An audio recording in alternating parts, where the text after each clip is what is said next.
வணக்கம். All in one zone devotional சேனலுக்கு உங்களை அன்புடன் வரவேற்கிறேன். இன்றைக்கி நம்மளுடைய சேனலில் நமது ஷீரடி சாய்பாபாவின் உறுதிமொழிகள், பொன்மொழிகள், அமுத மொழிகள் அதை தான் நம்ம இன்றைக்கி நம்மளுடைய சேனலாக பார்க்க போகிறோம்.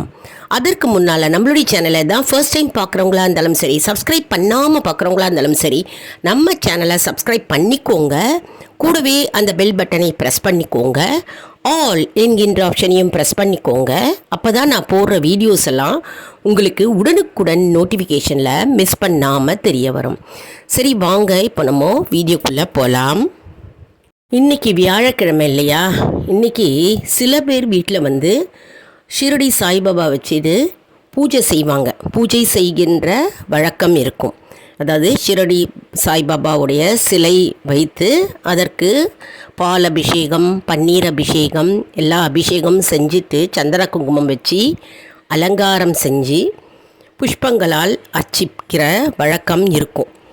அப்படி இல்லை என்றாலும் ஷீரடி சாய்பாபாவுடைய படம் வச்சுருக்கவங்க சந்தன குங்குமம் வச்சு வாசனை மலர்களால் அலங்கரித்து நாம் குரு பூஜை செய்கின்ற பழக்கமும் சில வீடுகளில் இருக்கும்.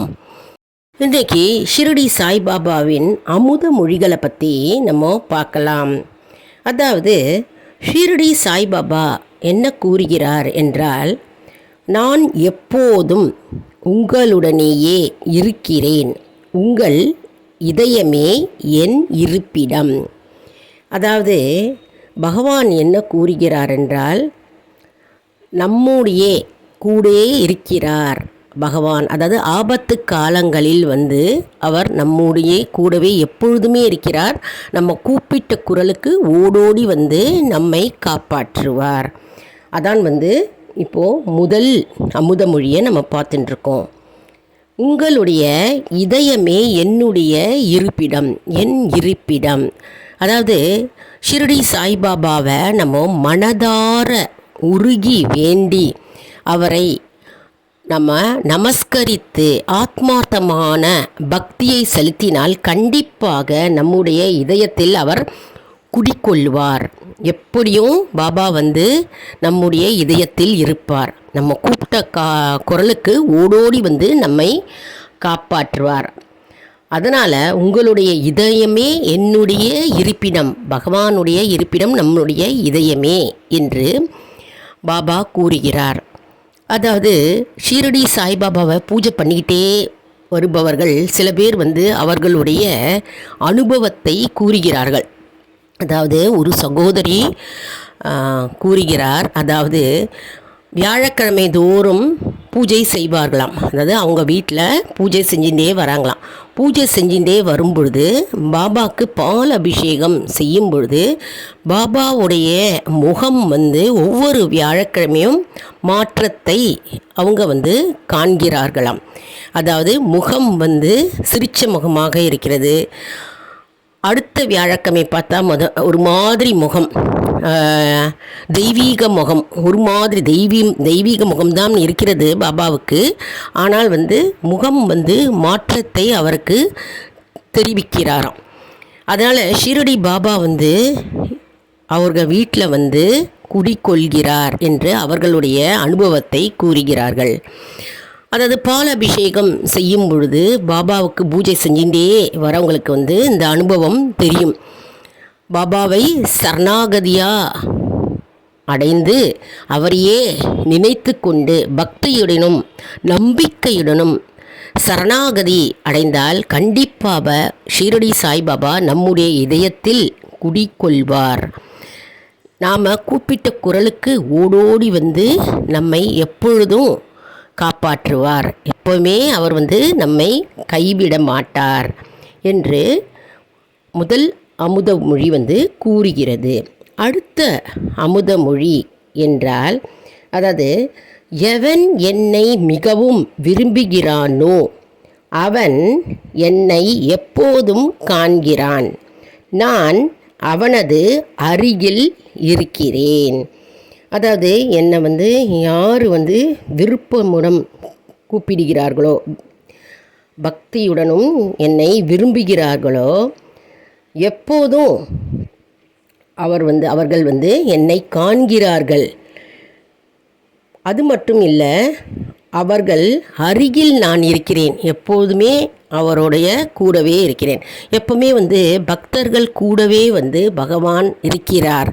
எதுக்கும் கவலைப்படக்கூடாது. அதாவது நாம் பகவானை முழுமையாக நம்ம ஏற்றுக்கொண்டு நாம் வேண்டிக் கொண்டால் எப்பொழுதுமே நம்ம கூட கடவுள் பகவான் இருக்கிறார். மற்றும் அவர் சூக்ஷ்ம ரூபத்தில் இருக்கிறார். நாம் அவரை காண முடியாது, ஆனால் சூக்ஷ்ம ரூபத்தில் பகவான் இருக்கிறார். நம்ம எப்பவும் நாம் பகவானை விரும்புகிறோமோ, அவரை வேண்டி நினைக்கிறோமோ, அவர் நம் அருகிலே எப்பொழுதும் இருப்பார். மற்றும் அவர் நம் கூப்பிட்ட குரலுக்கு ஓடோடி வருவார் என்று அடுத்த அமுதமொழி கூறுகிறது. இப்போது அடுத்தது அமுதமொழி நம்ம பார்க்கலாம். என்னிடம் வருபவன் கடவுளுடன் ஆறு கலப்பது போல் என்னுடன் ஒன்றாக கலந்து விடுகிறான்.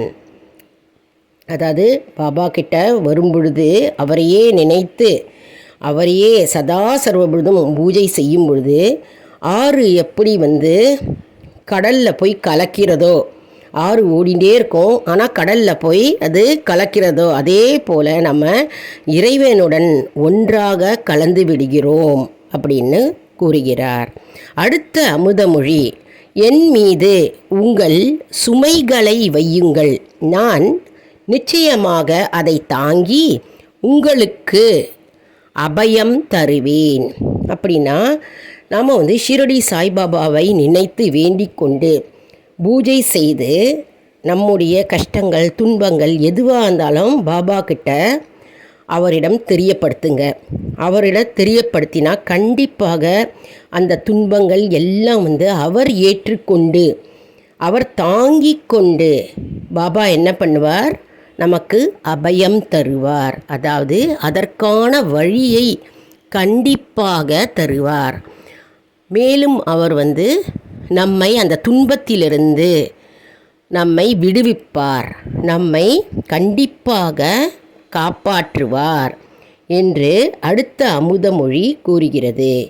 பாபா தான் கூறுகிறார் பாருங்க, என் மீது உங்களுடைய துன்பங்கள் என்ன இருந்தாலும் என்கிட்ட வச்சிடுங்க, கவலையே படாதீங்க, நீங்கள் தைரியமாக இருங்க, நீங்கள் உங்களுடைய அனைத்து சுமைகளும் என் மீது வையுங்கள், நான் சுமை தாங்கியாக நான் தாங்கிக் கொள்கிறேன், அதற்கு அந்த துன்பங்களுக்கு விடை தருகிறேன், அதற்கு அபயம் கண்டிப்பாக நான் தருவேன் என்று பாபாவின் அமுதமொழி கூறுகிறது.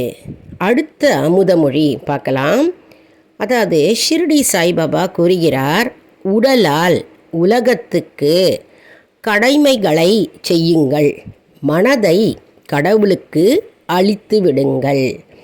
அதாவது நம்ம உடலால் நம்முடைய கடமைகள் என்ன, ஒரு அம்மாவாக இருந்தால் நமக்கு என்ன கடமைகள், ஒரு அப்பாவாக இருந்தால் என்ன கடமைகள், அவரவருடைய கடமைகளை நம்ம சரிவன கரெக்டாக நம்ம செய்து முடிக்கணும். செய்து முடித்து நம்முடைய மனம் என்ன வேண்டும் என்றால் கடவுளை நினைக்க வேண்டும், கடவுள்கிட்ட விட்டு வைக்க வேண்டும். நம்ம கடமைகளை செஞ்சுட்டே வரணும். ஆனால் நம்ம பகவானிடம் நம்முடைய மனதை அர்ப்பணிக்க வேண்டும் அப்படின்னு கூறுகிறார். அடுத்த அமுதமொழி பார்க்கலாம்.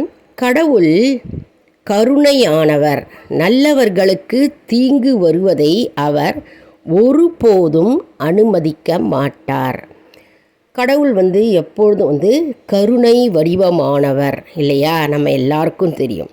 அது மட்டும் இல்லை, நல்லவர்கள், நற்செயல்களை செய்பவர்கள், நற்சிந்தனையில் இருப்பவர்கள், நல்லவர்களுக்கு தீங்கு வருவதை அவர் ஒருபோதும் அனுமதிக்க மாட்டார். எந்த தீங்கு வந்தாலும் சரி, நல்லவர்களுக்கு அதற்கு ஏற்ற உபாயம் கூறுவார் மற்றும் அது தப்பிக்கிற வழியையும் அவர் காண்பிப்பார்.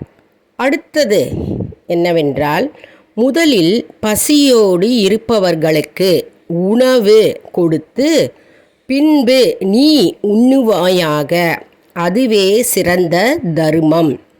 அதாவது என்ன சிறந்த தர்மம் அப்படின்னா என்ன? முதல்ல பசியோடு வருபவர்களுக்கு, யார் பசியோடு இருக்கிறாங்களோ பசியோடு இருக்கிறவங்களுக்கு நம்ம அன்னம் இட வேண்டும், அதாவது உணவு அளிக்க வேண்டும். அதற்பின்னர் நாம் உட்கொள்ள வேண்டும். அதாவது பசியோடு யார் வாடுகிறார்களோ அன்னதானம் சிறந்த தானமாகும். அதுவே சிறந்த தானம் அப்படின்னு ஷீரடி சாய்பாபா கூறுகிறார். தானத்திலே சிறந்தது என்னது? அன்னதானம். அதாவது நம்மளால் முடிந்தவற்றை நாம் தானம் செய்யலாம். அதாவது வியாழக்கிழமை அன்று நம்ம பூஜை செய்வோம் இல்லையா பாபாவுக்கு. நம்ம பூஜை செய்கின்ற வழக்கம் இருந்தாலும் சரி, வழக்கம் இல்லாதவர்களும் சரி, நாம் வியாழக்கிழமை நாம் ஒரு குறிக்கோள் வச்சுக்கணும். அதாவது நம்ம 2 பேர் அல்லது 4 பேருக்கு நம்ம உணவளிக்க வேண்டும். ஃபுட் பேக்கெட் நம்மளால் செய்ய முடிஞ்சதுன்னா வீட்டில் செஞ்சு கொண்டு போய் நம்ம கொடுக்கலாம் எளியவர்களுக்கு. அப்படி இல்லை என்றால் நம்ம வியாழக்கிழமை தோறும் நம்ம அருகாமையில் உள்ள ஏதாவது ஒரு ஹோட்டல்லையோ ஒரு கடைகளிலையோ நம்ம ஃபுட் பேக்கெட்ஸ் ஒரு 4 பேக்கெட் அல்லது நம்மளால் முடிந்தது ஒரு 2 பேருக்காவது நம்ம அன்னதானம் அளிக்கலாம். அது சிறந்த தானமாகும். தானத்திலே சிறந்தது அன்னதானம் ஆகும். அதாவது நம்முடைய தலைமுறையை அது காக்கும் என்கிறார். அந்த அமுதமொழி ஷிரடி சாய்பாபா கூறுகிறார். அடுத்த அமுதமொழி என்னவென்றால், ஒவ்வொருக்கொருவர் அன்பாக இருந்தும் சேவை செய்தும் நாம் மகிழ்ச்சியுடனும் இருப்போம், அப்போது உலகமும் மகிழ்ச்சியாக இருக்கும். அதாவது நாம் எப்போவுமே நம்ம அன்பை கொடுத்தா நமக்கு அன்பு தானே வரும். எப்பவுமே கோபமாக சிடுன்னு இருந்தால் அதுதான் நமக்கு திரும்ப கிடைக்கும். எப்பவுமே ஒருவருக்கொருவர் நம்ம அன்பாக இருந்து பழகி கொள்ள வேண்டும். அன்பான வார்த்தைகள், அன்பான சொற்களை நம்ம பேசி பழகி கொள்ள வேண்டும். அதாவது வாழ்க வளமுடன் அப்படின்னு சொல்லலாம். 2 பேர் நமஸ்காரம் செஞ்சாங்கன்னா சரி, ஒரு பெரியவர்கள்கிட்ட வாழ்க வளமுடன் அப்படின்னு சொல்லலாம். மற்றும் நாம் அவர்களை ஆசீர்வதிக்கலாம். இனிமையான சொற்களை நம்ம பேச கற்றுக்கணும். அப்படி நம்ம அன்பாக பேசி நாம் இருந்தால் நாமும் மகிழ்ச்சியாக இருப்போம், மற்றவர்களும் மகிழ்ச்சியாக இருப்பார்கள். அது மட்டும் இல்லைங்க, அந்த இடமே ஒரு பாசிட்டிவ் வைப்பாக மாறிவிடும். நேர்மறை எண்ணங்கள் சூழ்ந்துவிடும். மற்றும் நேர்மறை எண்ணங்கள் சூழ்ந்திருக்கும் பொழுது பிரபஞ்சமே நேர்மறையான ஆற்றல்களும் நமக்கு வழிகளும் மற்றும் நம்மை காப்பாற்றும் சக்தியும் நமக்கு தந்துவிடும். அதான் ஒருவருக்கொருவர் அன்பாக இருக்க வேண்டும். அப்போது உலகமும் மகிழ்ச்சியாக இருக்கும். உலகம் மகிழ்ச்சியாக இருக்கும் என்று பாபாவின் பொன்மொழிகள் கூறுகிறது. எவ்வளோ அருமையான பொன்மொழிகள் பாருங்கள். ஷிரடி சாய்பாபாவின் அமுத மொழிகள். நான் ஏற்கனவே நம்முடைய சேனலில் ஷிரடி சாய்பாபாவின் அஷ்டோத்திர சத நாமாவளி, சாய்பாபாவின் ஆர்த்தி பாடல், சாய் ஸ்மரணை மற்றும் சாய் பூஜை மற்றும் சாய் அஷ்டோத்திரம் மற்றும் சாய் ஆர்த்தி பாடல்கள் எல்லாம் நான் அப்லோடு செஞ்சுருக்கேங்க. போய் பார்த்துக்கோங்க. இந்த அமுத மொழிகள் உங்களுக்கு எல்லாருக்கும் பயனுள்ளதாக இருக்கும் என்று நான் நம்புகிறேன். இந்த வீடியோவுக்கு ஒரு லைக் கொடுங்க. இதை மற்றவர்களுக்கும் ஷேர் செய்யுங்கள், அவர்களும் பயனடையட்டும். மேலும் ஆல் இன் ஒன் ஜோன் அன்பர்களுக்கு ஒரு அன்பான வேண்டுகோள். நம்முடைய கம்யூனிட்டி போஸ்ட்டில் கேள்வி பதில் நேரம் வருங்க. அந்த கேள்விகளுக்கு பதில் தாங்க. இதன் மூலம் நம்முடைய ஆன்மீக பயணம் எப்படி இருக்கிறது என்பதை நாம் தெரிந்து கொள்ளலாம் இல்லையா?